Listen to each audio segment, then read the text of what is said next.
Dans le cadre du festival Cinespania, la librairie Ombre Blanche recevait, le samedi 8 octobre 2022, l'auteur Javier Cercas. Né en 1962 à Cáceres, il enseigne la littérature à l'université de Gérone et l'auteur de romans, de recueils, de chroniques et de récits. Ces romans, traduits dans une trentaine de langues, ont tous connu un large succès international. Il était donc l'invité à la librairie Ombre Blanche pour évoquer son tout dernier ouvrage, Indépendance, paru aux éditions Actes Sud. Bonne écoute!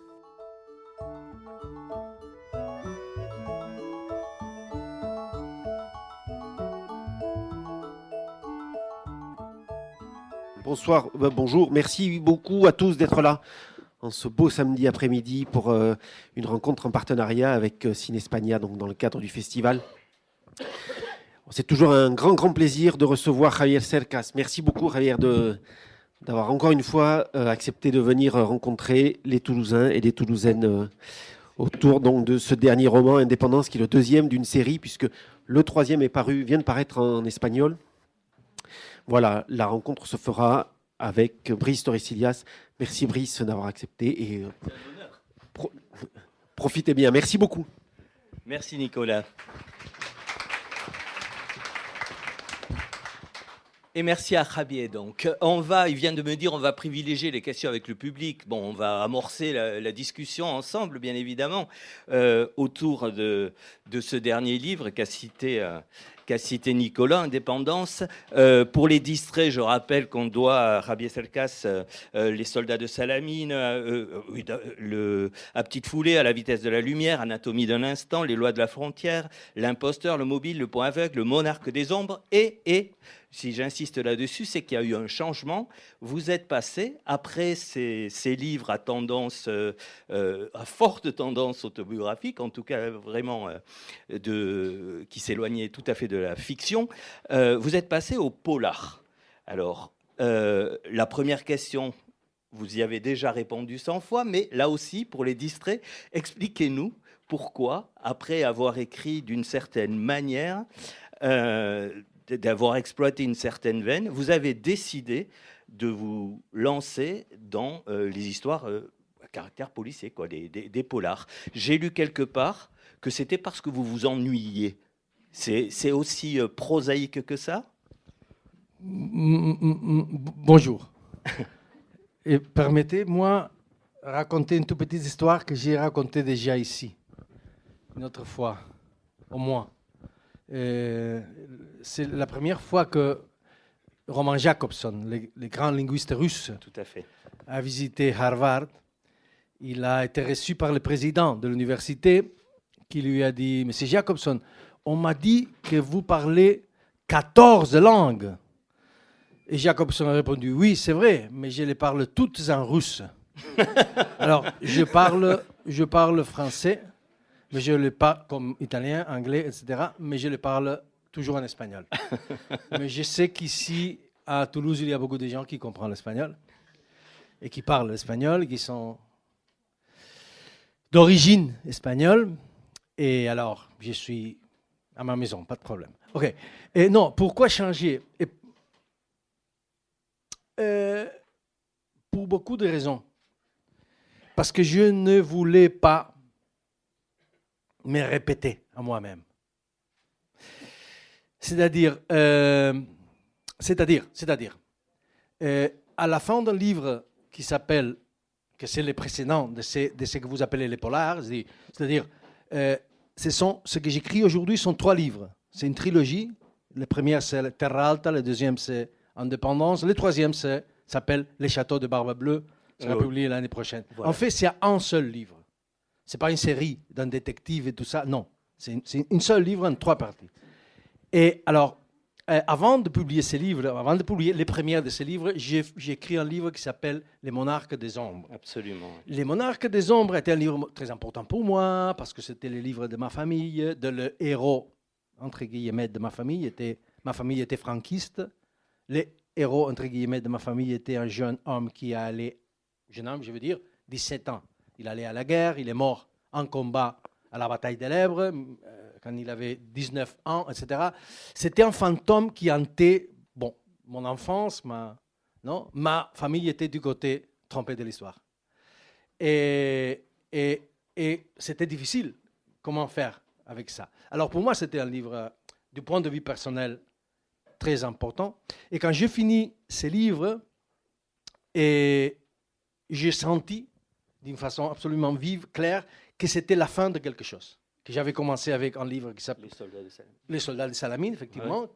Et j'avais écrit une série de livres qui avaient certaines choses en commun. La guerre civile, par exemple, le passé qui est encore présent, l'autobiographie, ce qu'aujourd'hui on appelle autofiction, quand j'ai commencé à écrire ces choses. J'ai pas osé prononcer le mot. Bon, oui. Je me suis dit. Mais quand j'ai commencé Les soldats de Salamine, que c'est une autofiction, ce mot n'existait pas à ce moment-là. 20 ans auparavant, le mot n'existait pas. Aujourd'hui, tout le monde écrit autofiction, mais bon, peut-être pour ça j'ai changé aussi. OK. Non, c'est une blague, mais c'est pas aussi une blague. Et la question, c'est que j'ai senti vivement que c'était la fin de quelque chose. Et qu'évidemment, je pouvais continuer par ce chemin qui m'avait fait un écrivain connu, etc. Mais le risque était énorme, c'est le risque de se répéter, de devenir un imitateur de toi-même. Quand tu, comme écrivain, deviens un imitateur de toi-même, tu es mort comme écrivain. On peut te donner les Nobel Prize, le prix Nobel, tous les prix, mais tu es mort parce que tu ne peux pas dire des choses nouvelles.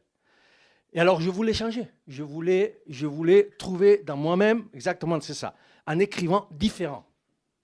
Je voulais trouver, pour dire des choses différentes. Je voulais me réinventer comme écrivain. Bien sûr, le résultat n'est pas une réinvention totale. Parce que tu as dit polar, ok, mais que ces 3 livres sont des polars. Ok, si tu le dis, c'est bien. Si tu es le lecteur, c'est le lecteur qui décide dans un roman. Mais en fait, tous mes livres sont des romans, des polars. Borges, mon maître, le grand écrivain argentin, disait tous les romans sont des polars. Je suis d'accord avec lui. Mais tous mes livres, évidemment, étaient des polars. Au moins dans le sens dans lequel, dans tout, il y avait, dans tous, et dans tous les livres que j'aime, un énigme est quelqu'un qui veut déchiffrer cette énigme. Et ça, c'est l'essence du polar. Et alors, du coup, quelle est la différence entre ça et votre œuvre avant? Bon, hormis la biographie, l'écriture, quand même, n'est pas tout à fait la même. La différence, j'accepte qu'ici, dans tous mes livres, il y a cette énigme, c'est quelqu'un qui veut déchiffrer cette énigme. Mais dans tous les grands romans, j'écris un petit livre qui s'appelle, un essai qui a été traduit au français, qui s'appelle Les points aveugles, qui parle de ça exactement. Comment tous les grands romans modernes, à commencer par Don Quichotte, Kafka, Melville, tous ont cette sorte de structure du polar. Mais ici, c'est vrai qu'il y a une atmosphère plus claire du polar, parce que, disons, dans Terra Alta, le premier, les protagonistes, et dans tous, les protagonistes, c'est un flic, c'est un police. Alors, l'atmosphère policière, c'est plus clair. Il y a un crime dans la seconde page, alors ça c'est plus clair. Mais dans tous mes romans, ça marche comme ça. Alors, je voulais me renouveler, mais le renouvellement n'a pas été complet. C'est-à-dire, je voulais être une autre personne, un autre écrivain. Mais ça, c'est impossible. Et quand même, pardon, continuez. Non. Vous aviez quand même d'autres possibilités. Je dis des bêtises sans doute, mais vous auriez pu faire de la science-fiction. Ou qu'est-ce qui vous a poussé quand même vers le polar? La réponse est très claire. Je ne sais pas. Ah ouais. Non, vraiment, je ne sais pas. À un moment donné, j'ai trouvé que ces personnages...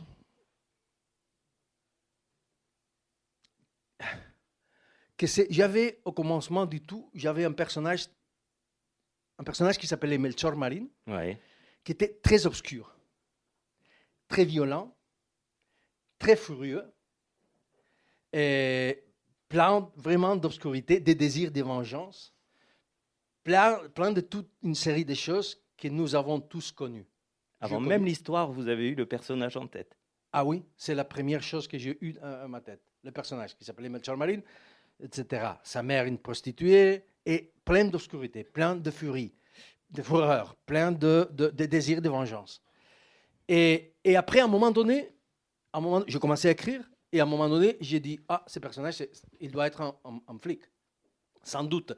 Peut-être Parce que le sujet essentiel du livre, c'est pas seulement d'indépendance, pas seulement de Terra Alta, de tous les livres, de tous les 3 romans, de toute la trilogie, c'est la justice.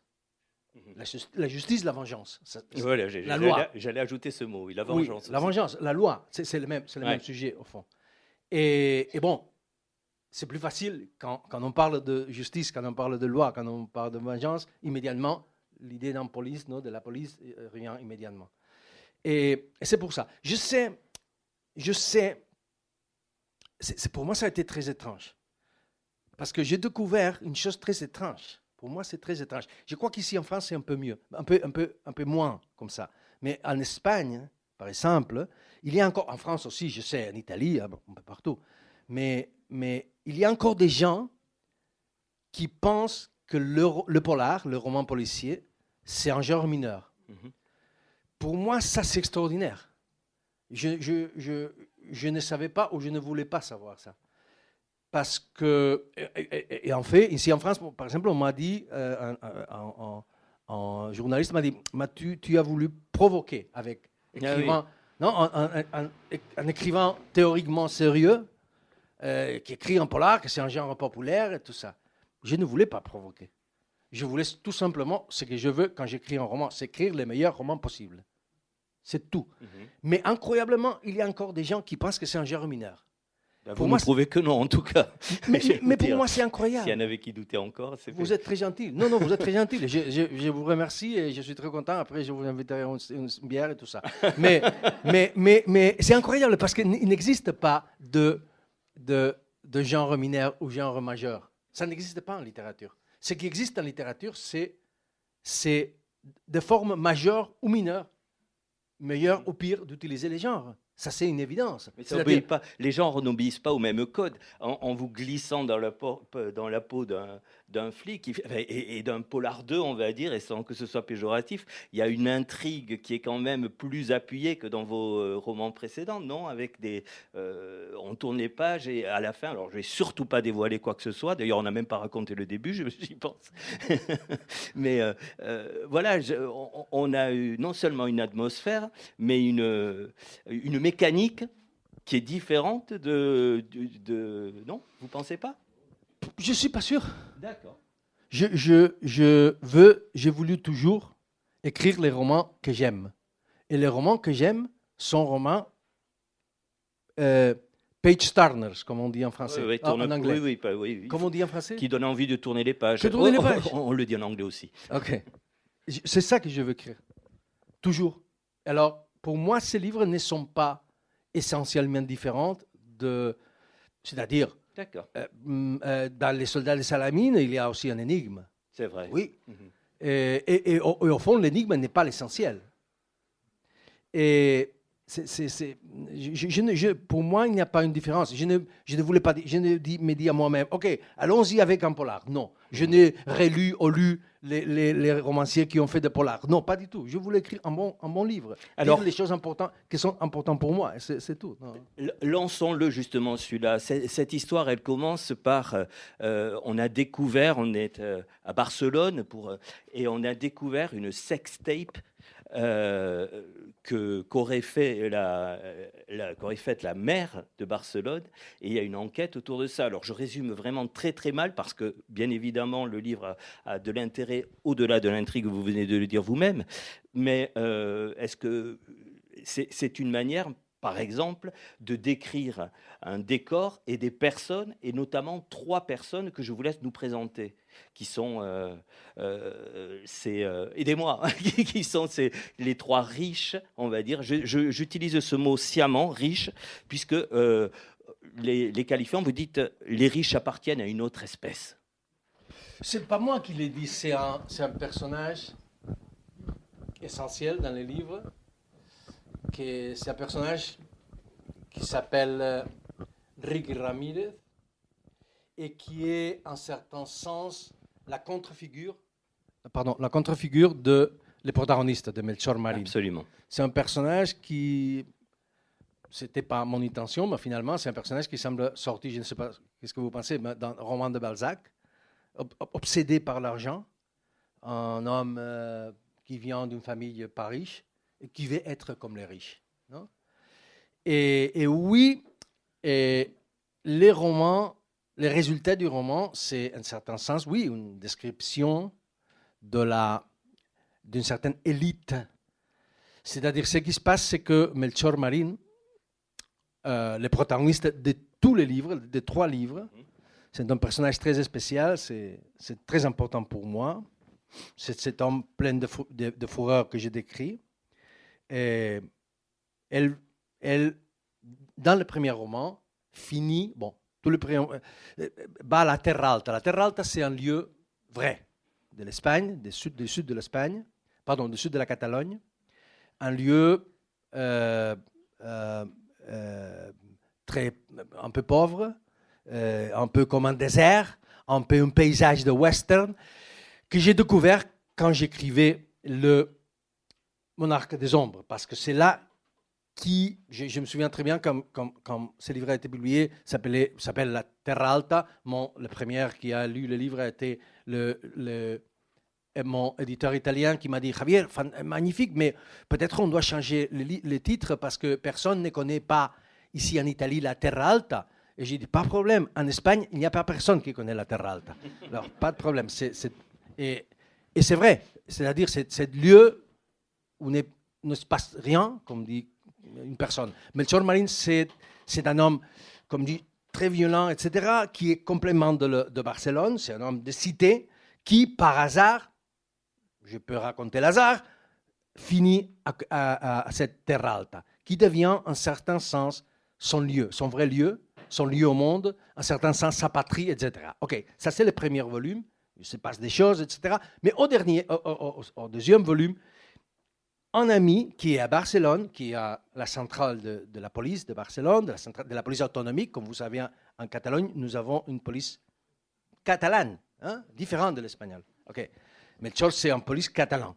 Et alors, lui demande de l'aider parce qu'il est dans cette centrale à Barcelone et lui dit « Je n'ai pas confiance avec des gens qui sont avec moi. S'il vous plaît, venez ici pour m'aider pour cette affaire, que c'est compliqué parce que c'est là la mer de Barcelone. » Alors, il va là. Et oui, au fur et à mesure que l'investigation avance, on a une description de l'élite politique et économique catalane, parmi laquelle il y a ces 3 personnages. Et on m'a dit, la description, c'est très dur. Il y a une vision très noire de l'élite. Vous l'avez dit, vous ne le saviez pas vous-même? Non, parce que pour moi, ce n'est pas dur. Pour moi, c'est la réalité. C'est-à-dire, ces livres et cette élite catalane n'est pas très différente de l'élite espagnole ou de l'élite française ou de l'élite. Les problèmes, ces livres, on peut lire ces livres comme une allégation, comme une attaque,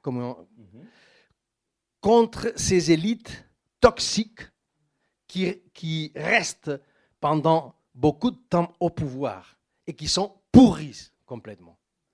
C'est le cas de l'élite catalane.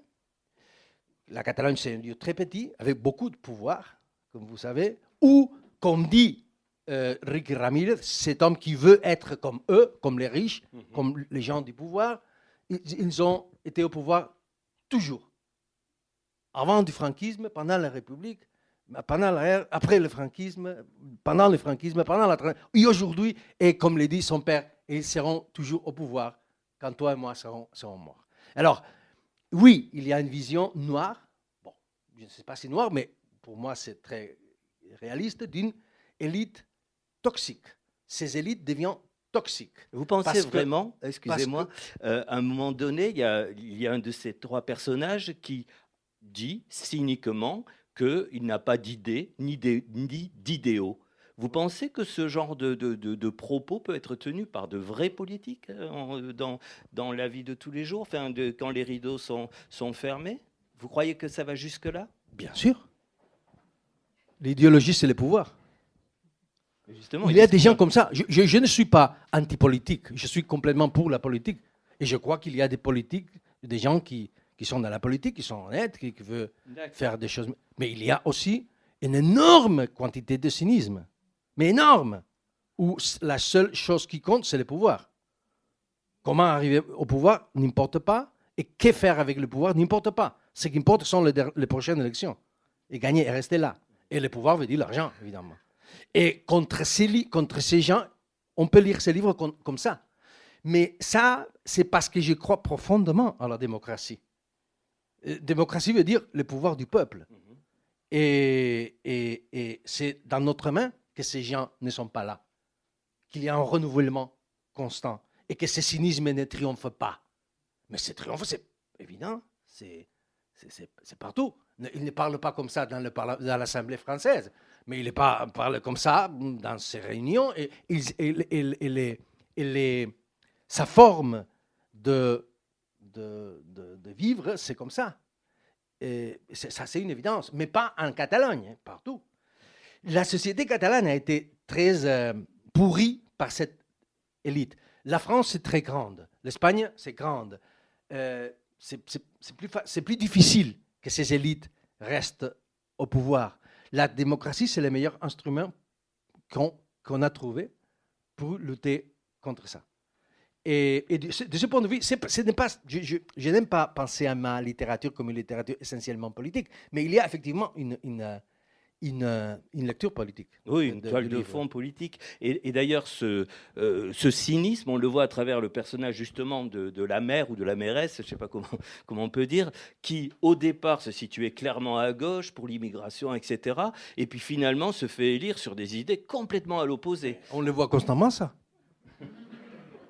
Vous avez des exemples ici en France, en Espagne, partout.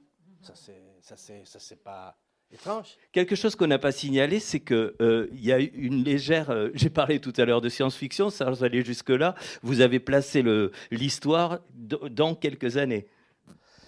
Oui, ça c'est une particularité. C'est-à-dire, mes romans, il y a un nouveau écrivain ici. Je dis que non, mais oui, il y a un nouveau... Non, il y a un nouveau écrivain. J'espère. Il y a des sujets nouveaux, il y a des choses nouvelles, il y a beaucoup de choses qui ont changé. Beaucoup de choses qui ont changé. Dans mes romans précédents, à ces romans, le passé était essentiel. Mais je n'étais pas intéressé au passé par le passé même. J'étais intéressé au passé parce que le passé, c'est toujours une dimension du présent sans laquelle le présent est mutilé. C'est-à-dire, ce que je voulais montrer, c'est que la guerre civile, c'est que la Deuxième Guerre mondiale, la Seconde Guerre mondiale, que la transition n'a pas passé encore, que c'est ici. C'est ce qu'il veut montrer, non? Porter ce passé au présent pour montrer qu'il est ici, qu'il fait partie de nous, que sans ce passé, on ne peut pas rien comprendre. OK, dans ces romans, j'ai découvert que aussi le futur, c'est une dimension du présent, sans laquelle on ne peut pas comprendre le présent. Mais j'y arrivé au futur. Il faut dire que ça, c'est étrange. Et que ça n'a pas été, disons, pensé avant. La plupart, ça n'a pas été une décision rationnelle. La plupart des choses qu'on fait dans un roman, dans mon cas, sont irrationnelles. Les trouvailles plus importantes sont irrationnelles. Tu ne sais pas pourquoi. Ou par hasard. Dans ces cas, c'est pur hasard que ces livres sont très étranges, parce que ces livres sont situés dans un futur proche. C'est-à-dire, par exemple, c'est 2025. Mais c'est un futur sans extraterrestres, sans plateau. Soucoupe volante. Oui, non, c'est comme notre présent, ouais. Plus ou moins. Tout à fait. Plus ou moins, parce que le passé, c'est plus ou moins comme notre présent. Normalement, quand on parle du futur, on roman sur le futur, oui, c'est avec des extraterrestres, tout ça. Mais le passé, il y a 10 ans, c'était plus ou moins comme notre présent. Il y avait Internet, il y avait portable, c'était plus ou moins la même chose, la télévision. Tout. OK, alors oui, ces livres sont situés dans ces futurs un peu, non, 25 par exemple. Non, le prochain sera le troisième, la fin, c'est le 35. Ici, c'est le 25. Le Terralt a été le 21. Et Terralt a été publié le 19. Et pourquoi ça? C'est très simple. C'est l'hasard. Parce que les protagonistes du livre, je ne l'ai dit, mais je le dirai. Je ne sais pas si on peut dire ça, mais oui, on peut dire ça. Et vous vous souvenez tous, je crois, les 19, je crois que c'est les 19 ou 17 août 2017, à Barcelone, il y a eu un attentat terrible, non? 19 personnes mortes, tout ça, à la Rambla de Barcelone. Absolument. Et ces mêmes jours, ça, vous ne vous souvenez pas parce que, je crois, pas beaucoup de gens le connaissent ça, ces mêmes jours, à un petit lieu qui s'appelle, un petit village de mer, qui s'appelle Cambrils, à Tarragona, il y a eu la même cellule, vous vous souvenez, la même cellule a voulu tuer des gens. Il y avait 100 membres de la même cellule islamiste. Et cette nuit, un policier a tué. Bon, la plage était pleine de gens, etc.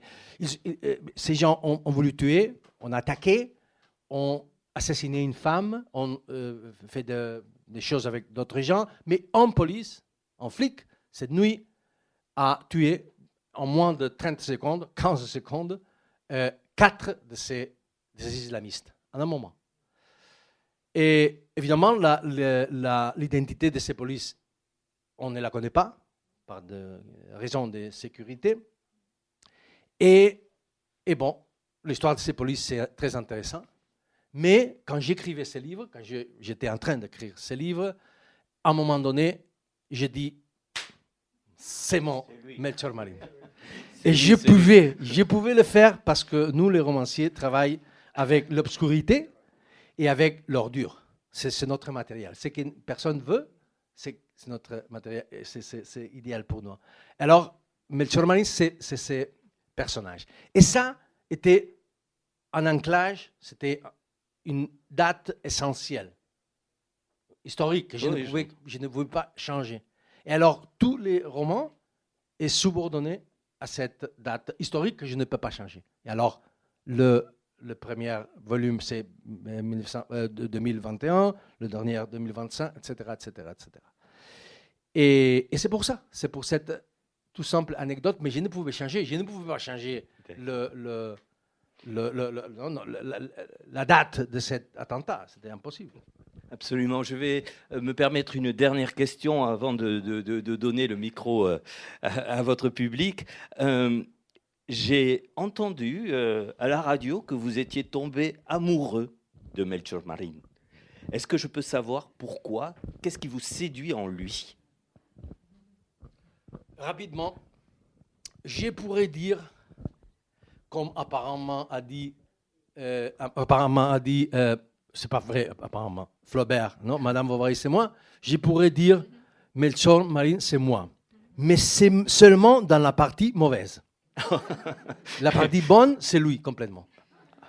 C'est-à-dire la fureur, la haine, tout ça, c'est que Georges Bataille dirait la part maudite, que nous avons tous, qui n'a pas senti jamais la haine, le désir de vengeance, tout ça, n'est pas une personne. C'est une machine ou un menteur. Ou il ment ou c'est une machine. Mais tout le monde a senti ça. Alors, ça, c'était la fureur de Melchior Marín, c'est ma fureur. La haine, c'est ma haine. Le désir de vengeance a été mon désir de vengeance. Son obscurité, c'était mon obscurité. J'ai conçu ce personnage dans un moment très difficile, personnellement et collectivement, qui était la crise catalane, qui pour moi était personnellement très dure, et pour ma famille, et pour beaucoup de gens. Et j'ai senti tout ça. Mais en même temps, comme dirait le président Macron, non, en même temps, cet homme a l'obscurité énorme, totale. Il est né de cette obscurité, mais en même temps, il a un côté absolument lumineux, extraordinaire. Extraordinaire, je veux dire extraordinaire. C'est-à-dire, il a deux choses qui sont... C'est pourquoi je suis tombé amoureux de lui. Il y a deux choses, au moins deux choses. Au moins, laissez-moi dire deux choses. Ah oui. Une chose qui s'appelle courage.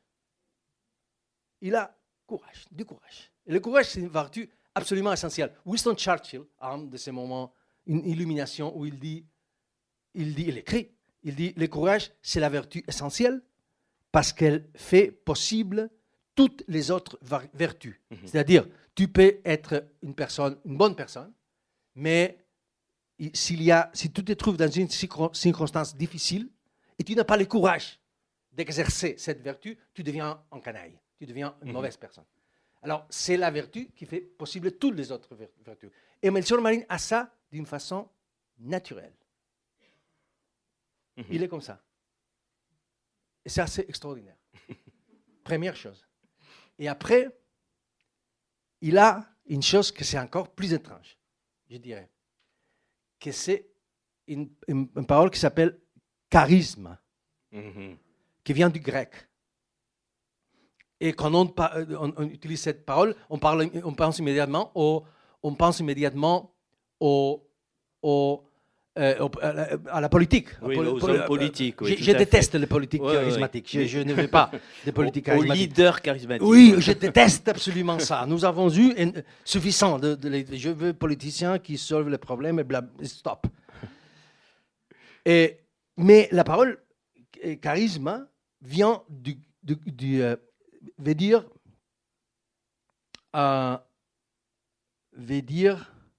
c'est une personne qui a charisme, c'est une personne qui est capable de prendre les autres. C'est-à-dire qui est capable d'attirer les autres. Oui. Qui est capable de les emporter avec lui. De les emporter avec lui, Oui. par sa vertu. Ça, c'est ce qu'il veut dire. De créer une communion. C'est ça que veut dire, je crois. Non? De créer une communion autour de lui. Et Melchior Marín, ça, je l'ai vu dans le dernier volume. Je ne savais pas. Ah bon? Oui, dans le dernier volume, j'ai vu qu'il avait ça, charisme, cette capacité par sa propre vertu, par son courage, discret. La vertu est secrète ou n'est pas vertu. Oui. Ça, c'est pour moi très clair. La vertu toujours se cache. La vertu qui se montre comme dans l'imposteur, ce livre que tu m'as parlé. Ah non, cette personne m'a parlé. Oui, mais on peut cet en homme parler. qui tout le temps il était en train de dire qu'il était très courageux. Ça c'est rien. Et il a ça. Il a ces deux choses qui sont vraiment extraordinaires. Et c'est pour ça, et parce qu'il est pur. Je peux dire en espagnol un vers. Oui. Un vers de Borges, que c'est une modification de la bienveillance. Il dit, bienaventurados los limpios de corazón, porque ven a Dios. La bienveillance dit, verán a Dios, au ciel. Non. Bienaventurados, est-ce que quelqu'un peut traduire ça? Bienaventurados los limpios de corazón, porque ven a Dios. Bienheureux, les purs de cœur. Le pur de cœur. Les purs de cœur, car... Parce qu'ils voient Dieu.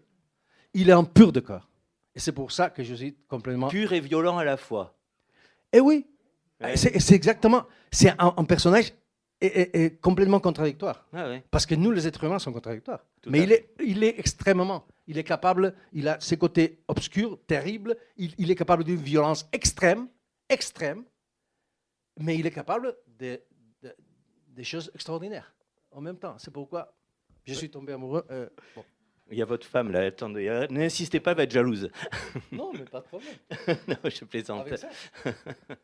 On pourrait également parler de la dimension féministe de votre personnage, qui est là aussi, qui passe par la violence, mais la cause des femmes est là aussi, pardonnez-moi, mais je fais référence à une interview que j'ai entendue de votre part, selon laquelle le mouvement qu'on est en train de vivre en faveur des femmes, vous disiez très humblement que vous aviez sous-estimé le problème des femmes, la souffrance et les épreuves.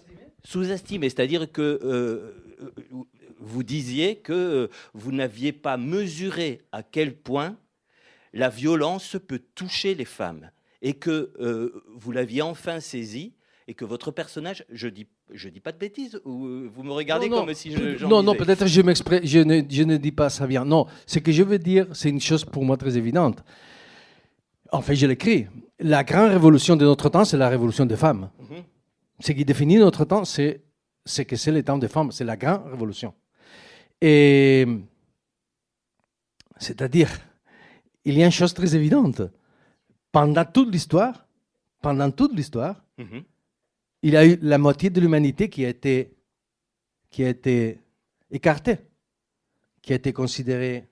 Écoute, Aristote, un pilier de la civilisation occidentale, il a écrit dans la politique que les femmes étaient inférieures aux hommes. Mhm. Et ça a été toute l'histoire. Et finalement, on a commencé à comprendre que ça s'est fou complètement. La violence contre les femmes, que c'est terrible, mais c'est terrible, c'est une conséquence de ça, de la considération, non? Mhm. Non, que c'est une autre chose, ils sont inférieurs. Et finalement, et la violence est terrible. C'est-à-dire, aujourd'hui encore, on a commencé à être conscient de ça. Voilà. J'ai lu récemment, la police espagnole disait, chaque heure, il y a 5 agressions sexuelles en Espagne. 5 chaque heure.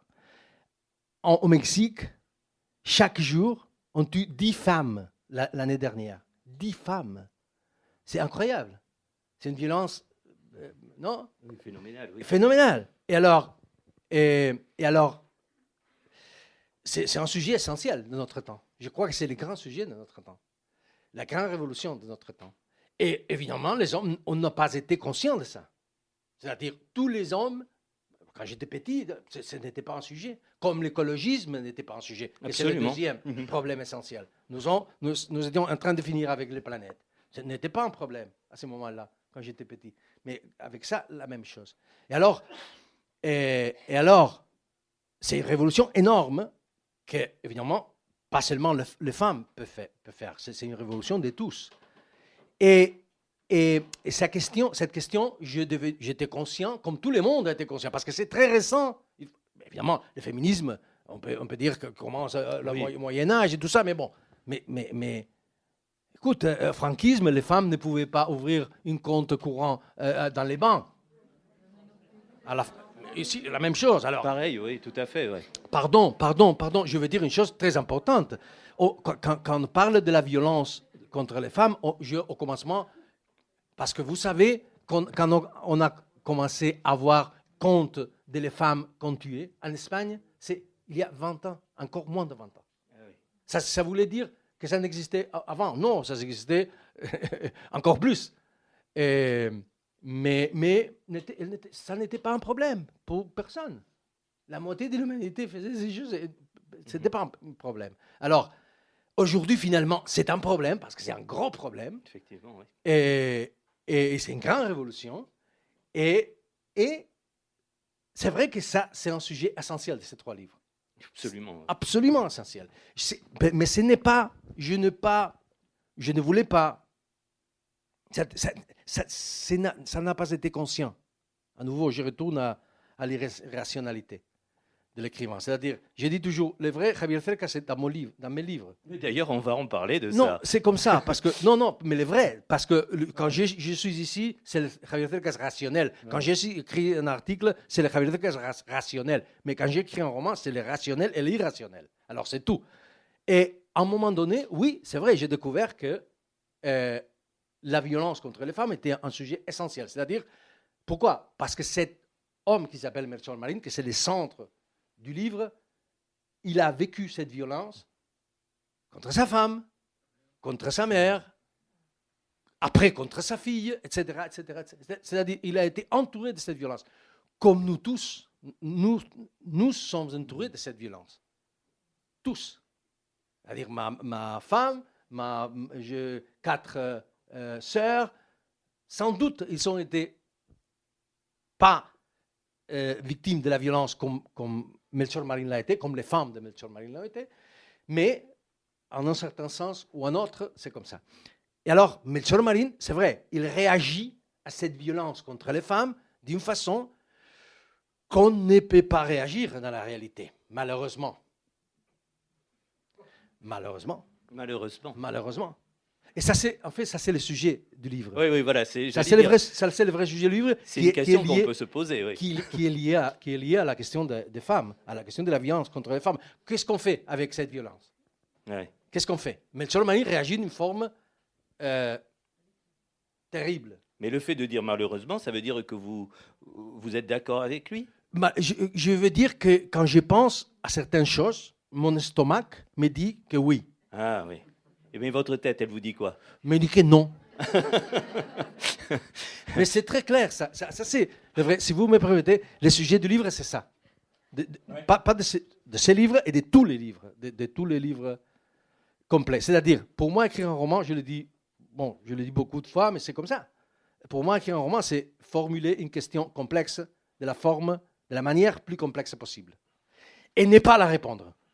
Parce que nous, les romanciers, nous avons le droit de poser des questions, de formuler des questions, mais pas de les répondre. Au moins, de ne pas les répondre d'une façon claire, univoque, taxative. Oui, Ouais. non. Mais vous, ça vous fait avancer dans votre réflexion? À vous. Notre réponse, permettez-moi de finir, notre réponse bien sont toujours ambiguës, contradictoires, polyédriques, ironiques. Au fond, la réponse, c'est la recherche même d'une réponse. C'est la question même, c'est le livre même. Et la question essentielle de ce livre, si je dois la résumer, ce serait ça. Je dirais, on pouvait la formuler comme ça. Est-ce que la vengeance est légitime quand la justice ne nous fait pas justice? Oui, vaste question, effectivement. Est-ce qu'on peut prendre la justice dans ses mains? Est-ce qu'on peut faire ça? Ça, c'est la question centrale. Et évidemment, tout le monde me regarde et tout le monde pense non, ça, c'est pas légitime. Non. Ça, c'est pas légitime. Comme il y a un flic, à un moment donné, un vieux flic qui dit qui ne respecte pas les formes de la justice, ne respecte pas la justice. Ça, c'est la vie civilisée. Non, il faut la présomption d'innocence et tout. Ça, c'est la vie civilisée. Je suis complètement d'accord. Mais c'est ça dans la vie. Dans la littérature, heureusement, les choses sont différentes. C'est-à-dire, complètement différentes. Dans la fiction, je dirais, les choses sont différentes. C'est-à-dire, vous savez, la littérature, pour moi, c'est avant tout un plaisir, comme le sexe. Mais aussi, c'est une forme de connaissance, comme le sexe. C'est pourquoi, quand quelqu'un me dit qu'il n'aime pas la littérature, j'ai seulement besoin de lui donner les condoléances. Comme quelqu'un qui n'aime pas le sexe. Le sexe, oui.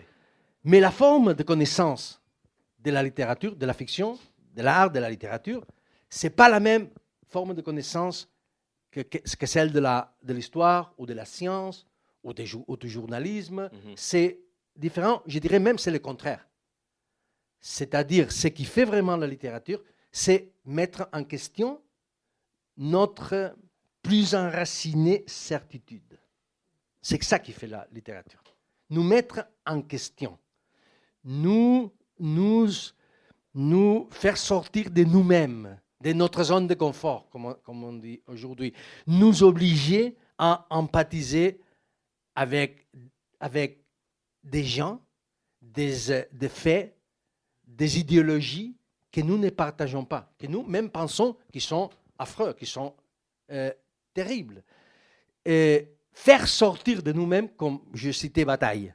Georges Bataille, qui c'est un écrivain que je crois que c'est très important. Très sulfureux, oui. Est très important. Il parle de cette parmodite, non? De le mal. Il dit le mal, c'est-à-dire dans tout le monde, dit Bataille, dit il y a ce qu'il y a dans Melchior Marín, la haine, la fureur, tout ça. Tout le monde a ça. Il y a dans nous, dit, dans une image extraordinaire, dit Bataille, il y a une bête dans nous, dans tous, fermée, comme dans une cage, il dit. Si on ouvre ces cages, si on ouvre la porte, la bête sort. Et alors la vie sociale devient complètement impossible. La littérature, c'est le lieu de ces mal. C'est le lieu de cette part maudite. C'est le lieu où cette part maudite peut avoir une manifestation, peut avoir une forme, etc. Si vous pensez bien, c'est ça qui fait une certaine, selon moi, la grande littérature. Et ne nous confirme pas dans notre certitude, mais nous questionne cette certitude. C'est-à-dire, si tu vois, par exemple, je suis en train de voir une série sur Shakespeare incroyablement bonne, La Couronne vide, je vous la recommande. Mais si vous voyez, par exemple, Richard III de Shakespeare, Richard III, c'est le monstre, comment on dit ça? Le bossu. Le bossu, hein, le roi bossu. C'est l'homme plus horrible, les personnages plus... vraiment, c'est un personnage terrible, c'est un assassin. Mais il y a des moments dans cette œuvre où le spectateur est avec lui. Mhm. Pas seulement lui comprend au personnage, mais est avec lui. Si tu lis Crime et Châtiment de Dostoïevski, évidemment, tu comprends Raskolnikov, qui est un personnage qui a tué une pauvre vieille. Bon, vieille, pauvre, oui. Non. Mais oui, l'a tué et tu es avec lui. Écoute, tout le monde a vu The Godfather, Les Parrains. Mhm. Et tout le monde a vu la fin du Parrain, non? Où Michael Corleone est dans les escaliers du théâtre Massimo de Palermo, avec, dans ces moments, c'est la fin de la troisième partie. Et cet homme s'est condamné pour protéger sa famille, pour protéger la chose qu'il aimait plus, que c'était sa fille. Et à ce moment, un mafioso tire sur lui et tue sa fille. Et cette scène où il est avec sa fille en ses bras, morte, criant avec un cri silencieux au commencement, il pleure, et nous sommes complètement avec lui. Nous pleurons avec lui, nous avons compassion. Mais cet homme, c'est un assassin. Cet homme a été capable de tuer son frère. Cet homme est un monstre. C'est ce qui fait la vraie littérature. C'est ce qui fait le vrai art. Te mettre dans ce lieu. Si vous me permettez, je ne suis pas... Bon, ma vanité est normale, mais je voudrais qu'à la fin de ces livres, le lecteur est avec Melchior Marín complètement, parce qu'il est pur, parce qu'il a cette bonté, parce qu'il a cette lumière, parce qu'il a cette énorme vertu, et qu'il célèbre ce qui se passe à la fin, mais qu'il se dise à lui-même, mais qu'est-ce que je suis en train de faire? Comme quand il est avec Michael Corleone. J'ai une question. Tout à l'heure, vous parliez du courage de Marín. Est-ce que vous diriez que vous avez une forme de courage, justement, en tant qu'écrivain, d'aborder ces recoins de l'âme humaine, cette obscurité? Ok, c'est une question excellente. Merci. Parce que comme personne, ma femme est ici, vous pouvez lui demander, comme personne, je ne suis pas une personne, je suis une personne pas courageuse. Je suis une personne raisonnablement lâche. Mais, comme écrivain, je ne peux pas l'être. C'est-à-dire, un écrivain lâche, c'est comme un torero lâche. Il a trompé son métier. Le torero peut être lâche à sa maison, avec ses amis, mais à la place, c'est impossible. Oui. Et alors, l'écrivain ne peut pas être comme ça. Il doit, parce qu'il travaille avec la vérité, il travaille avec les paroles. Les paroles sont essentielles. Il doit aller au fond de l'inconnu pour y trouver du nouveau, comme dit Baudelaire. Absolument.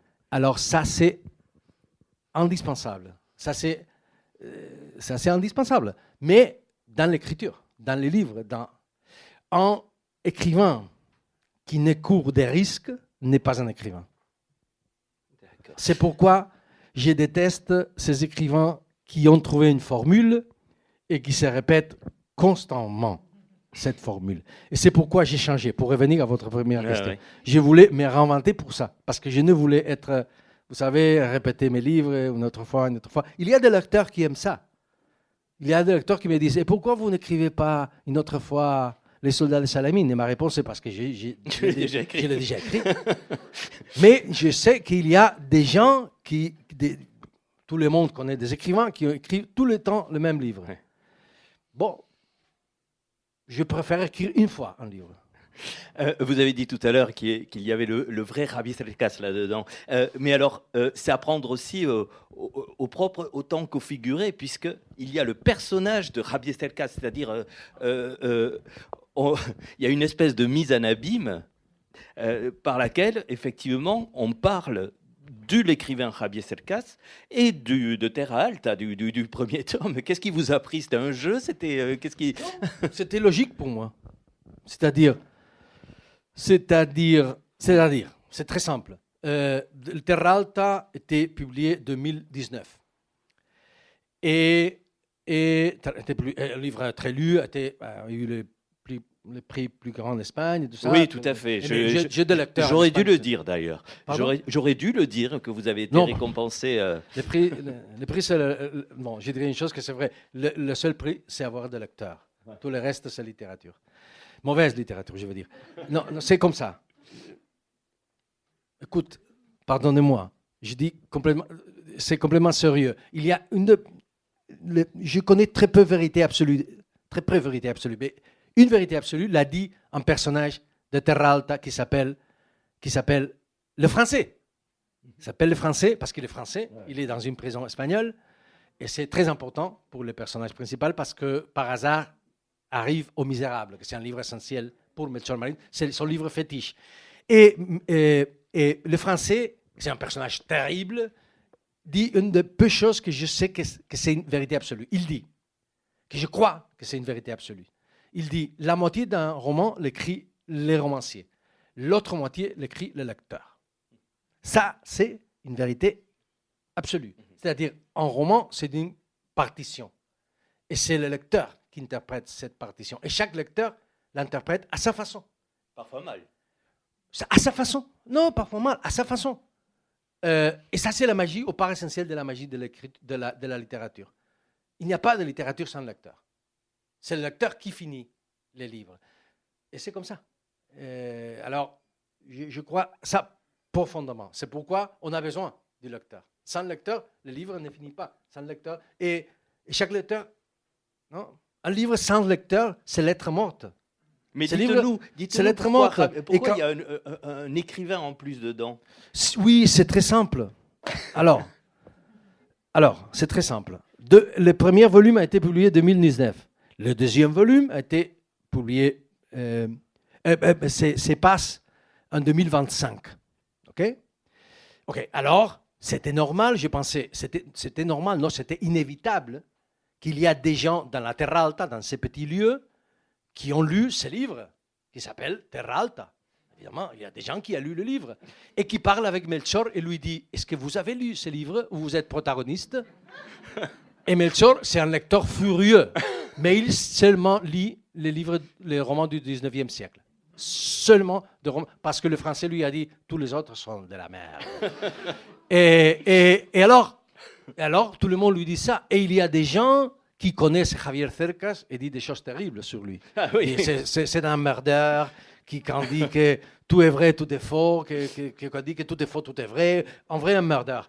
Et il y a un personnage très essentiel qui s'appelle Vivales, qu'on ne sait pas si son père, c'est pas son père.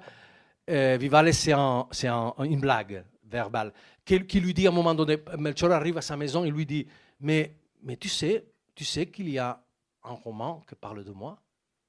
Et il dit, un roman qui parle? Oui, un roman je suis le protagoniste. Et Vivales, c'est un avocat. Et lui dit, ah oui, c'est vrai? Oh, okay. Et pourquoi on ne va contre ces Javier Cercas qui a écrit le roman? On va au juger, c'est-à-dire avec le juge. Pourquoi on ne les dénoncer? Pourquoi on ne les dénonce pas? Et Melchor Marín lui dit, mais pourquoi est-ce que je dois dénoncer Javier Cercas? Il lui dit, pourquoi pas? C'est-à-dire, toute excuse est bonne pour dénoncer quelqu'un. Et c'est Javier Cercas, c'est un merdeur. Alors, peut-être on peut prendre d'argent de lui. On peut le faire chanter. OK. Ou alors, pas le faire chanter. Mais... C'était logique d'un côté. Et d'autre côté, il y a une chose encore, que c'est la même chose. Je ne conçois pas, je ne peux pas penser au roman sans humeur. Sans humour. C'est ce que vous voulez dire, ou sans humeur? Humour. Ironie. Ouais. Humour. Oui, tout je à sais. fait. Sans Non, humour. Pardonnez-moi, je ne savais pas si c'était sans humeur, sans colère ou sans humour. Aussi sans colère. Eh oui, c'est pareil. Humeur et humour, les deux choses. Vous voyez, je parle espagnol, je parle français et espagnol. J'aimerais parler espagnol comme vous parlez français. Oui, j'aimerais. Okay. Sans humour, c'est impossible. Oui. Et l'humour commence par toi-même. C'est vrai. Et d'ailleurs, vous C'est-à-dire, attaquez. si tu n'es pas capable de rire de toi-même, tu n'as pas le droit de rire des personnes. Oui, vous Ça, vous moquez aussi. c'est un espagnol qui nous a enseigné ça, qui s'appelle Ouais. Miguel de Cervantes. Pardon. Non, c'est moi, pardon. Vous moquez aussi des journalistes, là, juste pour le plaisir. Si le journaliste est intelligent, l'entretien te rend intelligent. S'il est stupide, tu as l'air stupide aussi. Et comme la plupart des journalistes sont stupides, Ah, je ne dis pas ça. j'ai adoré lire ça. Toujours pas de questions? Ah, vous voyez, on y arrive.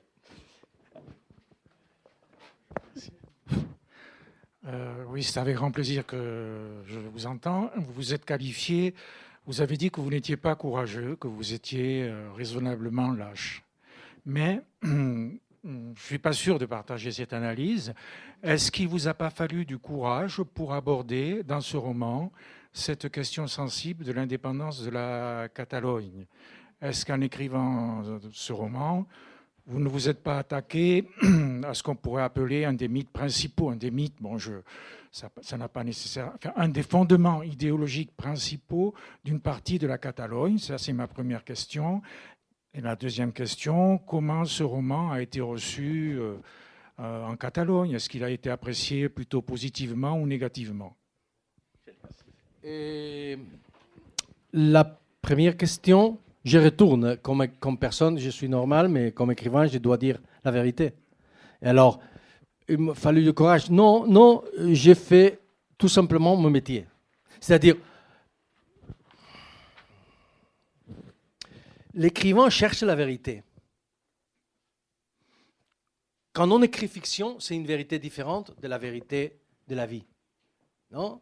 La fiction littéraire, la fiction du roman, la vérité de la fiction, c'est une vérité différente de la fiction de l'histoire ou de la fiction du journalisme.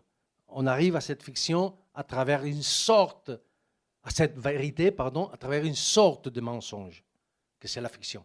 C'est une sorte, c'est pas exactement du mensonge. C'est curieux que la parole mentiri en latin signifie en même temps inventer et mentir. C'est curieux ça. Ok. Alors, mais on cherche la vérité, c'est-à-dire Madame Bovary n'a pas existé. N'a pas existé. Et on a parlé des modèles et tout ça, mais n'a pas existé. Mais à travers Madame Bovary, on arrive à une vérité, c'est la vérité littéraire. Une vérité essentielle, une vérité universelle, etc. D'autre côté, il y a la vérité de tous les jours. La vérité de journalisme, de la vérité, de dire la vérité de chaque jour, etc. Alors, l'écrivain, selon moi, c'est la personne qui travaille avec les langages. Et il est complètement défoncé pour lui de mentir. Comme romancier et comme personne.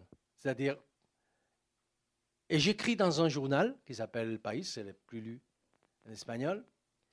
Et oui, je n'ai pas été cancellé par les indépendantistes. La vérité, j'étais démonisé. Mais je ne pouvais pas faire d'autre. J'étais obligé à dire ce que je pensais. Et ils ont été très fâchés contre moi, etc. Et ma famille a eu des problèmes, bien sûr, j'ai eu des problèmes, etc. Je dis c'est exactement ce que j'ai pensé.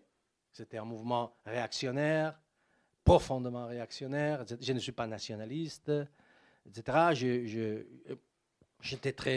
voulais être très doux et très clair et sans insulter. Ça, je n'ai jamais fait ça, mais ils se sont fâchés contre moi. Bon, c'est les risques. C'est-à-dire, être écrivain, c'est un sport de risque.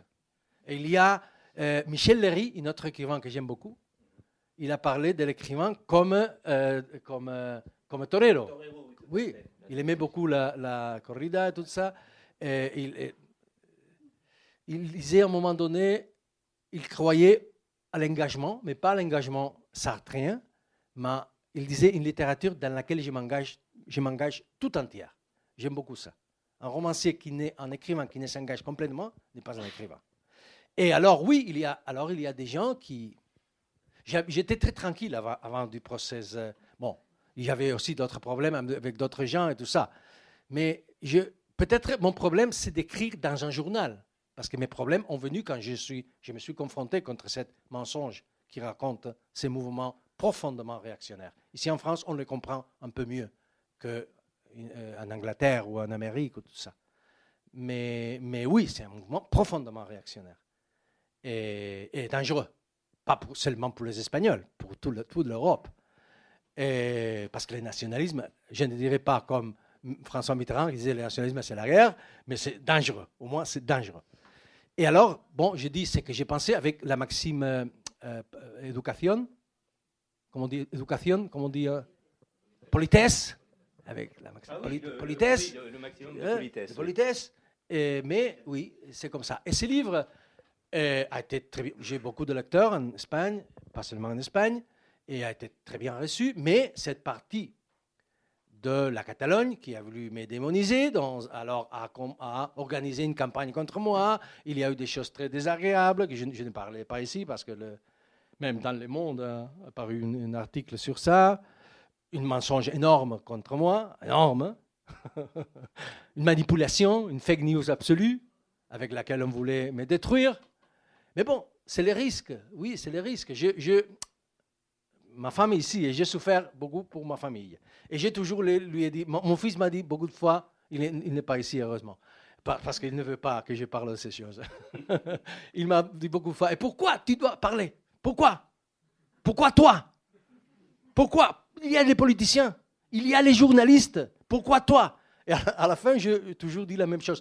Je n'étais pas capable de ne pas le faire. C'est comme ça.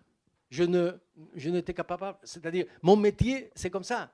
Et je me sentis très mal, parfois, très mal, c'est la vérité, mais je m'aurais senti encore pire si je ne l'aurais pas fait. Très bien. Il va y avoir, je regarde l'heure, une dernière question, puis ensuite, on m'a expliqué que les dédicaces se feront au fond du magasin. Et donc, vous pourrez en profiter pour dialoguer un petit peu avec Javier Cercas. Bonjour. Est-ce que vous accepteriez de nous parler de votre processus d'écriture? C'est-à-dire, dans les précédents livres, on en avait un petit peu conscience, je pense. Et vous avez expliqué que vous étiez devenu un nouvel écrivain. Et du coup, comment est-ce que ça a influencé votre processus de travail, pardon?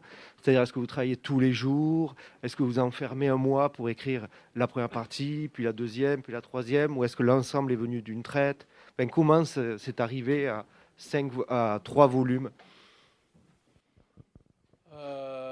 Pour être très simple, parce que c'est une question très compliquée, non? Je voudrais être discipliné comme Flaubert. Ça, c'est mon maître.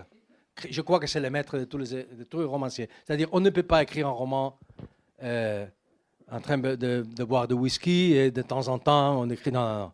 Il faut être là, il faut travailler beaucoup. Alors, ma vie, c'est très simple. Quand j'ai été jeune, je pensais qu'être écrivain, c'était être comme Hemingway, non? Être à l'Afrique et tout ça, et avec des femmes. Non, c'est pas comme ça. Il n'y a pas du glamour. Ma femme peut le raconter ça. C'est pas du glamour, pas du tout. Et je me lève très tôt. Il y a très choses qui sont très importantes pour moi, très essentielles. Courir. Je suis un addict à courir. Et la deuxième, c'est la siesta. C'est-à-dire, pour les gens, je suis le dernier Espagnol qui dort la siesta. Je parle complètement sérieux. Je suis le dernier Espagnol qui dort la siesta, alors je dois maintenir ça, parce que sinon, fini la siesta. Ça serait une tragédie nationale, je dirais universelle.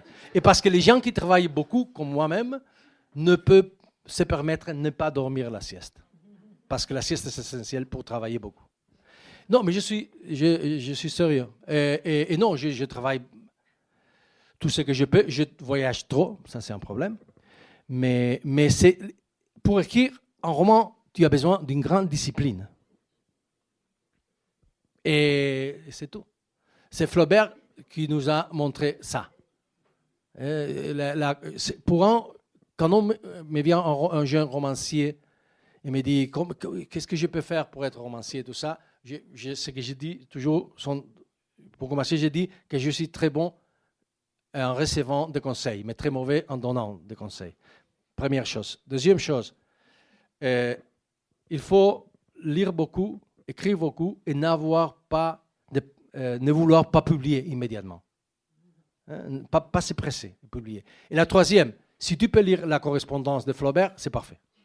Parce que dans la correspondance de Flaubert, André Gide disait que c'était le plus grand livre de Flaubert, je ne sais pas, mais c'est extraordinaire, parce que tu vois un homme normal, qui se considère à lui-même normal, que c'est un homme comme nous tous, qui avait un effort héroïque de volonté, écrit quelques des meilleurs romans qu'on a écrits jamais. C'est sa volonté, sa vocation, sa discipline, ça qui fait ça. C'est joli, ça. C'est très, pour moi, je l'ai lu quand j'étais très jeune. La correspondance, pour moi, était éblouissante. Mon premier livre parle de Flaubert. C'est un résultat de la lecture, je crois, de la correspondance. Et c'est formidable. C'est-à-dire, ça, c'est formidable. Voir qu'une personne normale peut écrire des choses extraordinaires. Et c'est comme ça. Cervantes, les meilleurs. Pour moi, il y a deux grands romans. Les deux plus grands sont Cervantes et Flaubert. Cervantes a écrit des livres au commencement qui n'étaient pas bons. Ah oui? Oh, oui. La Galatée, hein. Bon, c'est bien. OK, c'est bien. Mais El Quichotte, c'est Dieu. Et tu vois un homme qui travaille et qui se met au-dessus de lui-même, trouve dans lui-même une possibilité qu'il ignorait complètement et il est capable de... Non, ça, c'est formidable. Ça, c'est formidable. Pour moi, je crois que c'est une idée extraordinaire. Nous ne savons pas ce qu'il y a dans nous, il faut le trouver. Et ça, c'est ce qu'il rencontre Flaubert. Il trouve dans lui-même un écrivain qu'il ne savait pas qu'il existait. C'est une très belle conclusion. Merci beaucoup, Rabbi Serkas. Merci beaucoup.